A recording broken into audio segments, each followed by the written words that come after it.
Hey everyone, hope everyone is doing well. There's been quite a few changes to everyday life with COVID-19, including my running schedule and yours. Just normal everyday life activities that we've been able to do in the past, we're no longer able to do. Could be from a choice perspective or from the government actually imposing restrictions on people. I just wanted to talk a little about how these changes are going to affect me personally and my running. I'm still running outside basically every day. I spend the majority of the time inside working, staying isolated. So I choose to go outside and run. Helps me stay in shape, first of all, and second of all, just get outside, clear my head, get that breath of fresh air once a day. But unfortunately, as a lot of you may know, a lot of races that were planned and a lot of scheduling that was done is no longer applicable because the majority of these races are now canceled, including my Boston qualifier. So I was supposed to run May 3rd, had to break 3 hours. That's no longer happening. So the schedule is obviously changed. There's pros and cons to this. Cons, obviously, we've trained so hard in the winter, put our body through so much stress to be ready for May. It's not happening, outside of our control, obviously. So you can only be so upset. The pros of this is that I'm taking a week or two to let my body fully recover. There's been some nagging things going on with my body that I've kind of let slide under because we were training for May 3rd. But now that there's no urgency to get in tip-top shape for May, it's a good opportunity for me and it's a good opportunity for you or others that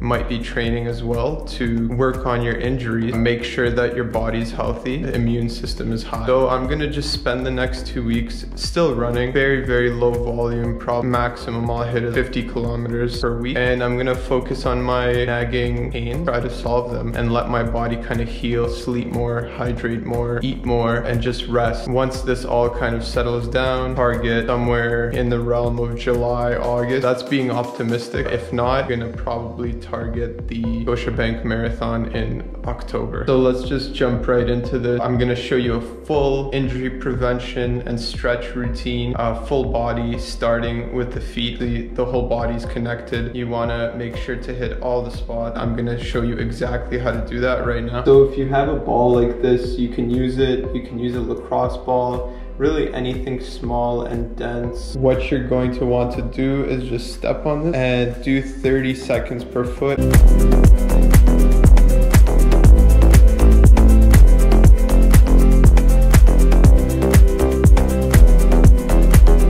So now that you did the bottom of your feet, let's move on to the lower part of the calf. And for this, you may want to get a resistance band if you have one to kind of help you with this exercise. And I'll show you that right now.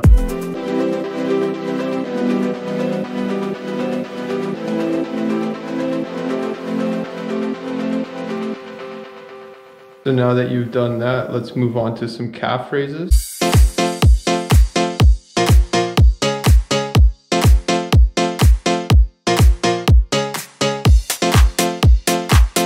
So now that that's done, let's dive into the actual calf muscle by using the foam roller. And then the optional exercise is to use the rolling stick as well, which I'll show you.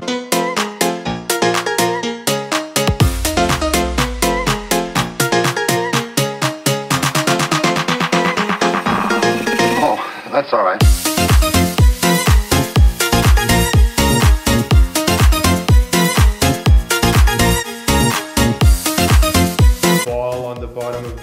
You've done calf raises, calf drop, small bit with the resistance bands, then you got into a more general target with the foam roller, and then you finished off with the rolling stick if you have one. We'll move on to the thighs and quads. So I'm gonna use this resistance band. I'm just gonna do a general quad stretch.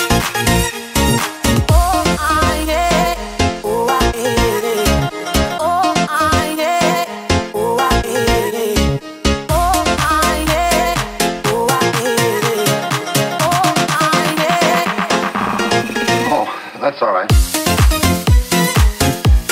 Now we're gonna repeat the same process we did with the calf. For the quads, we're gonna start with the foam roller. It's the most general hit on the muscles.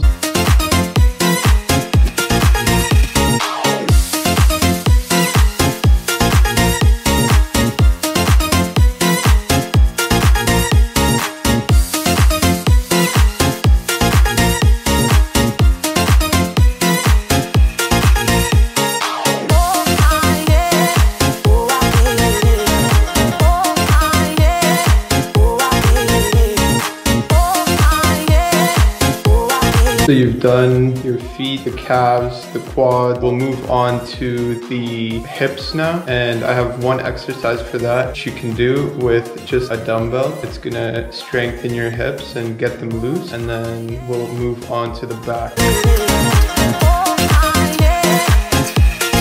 Oh, that's all right.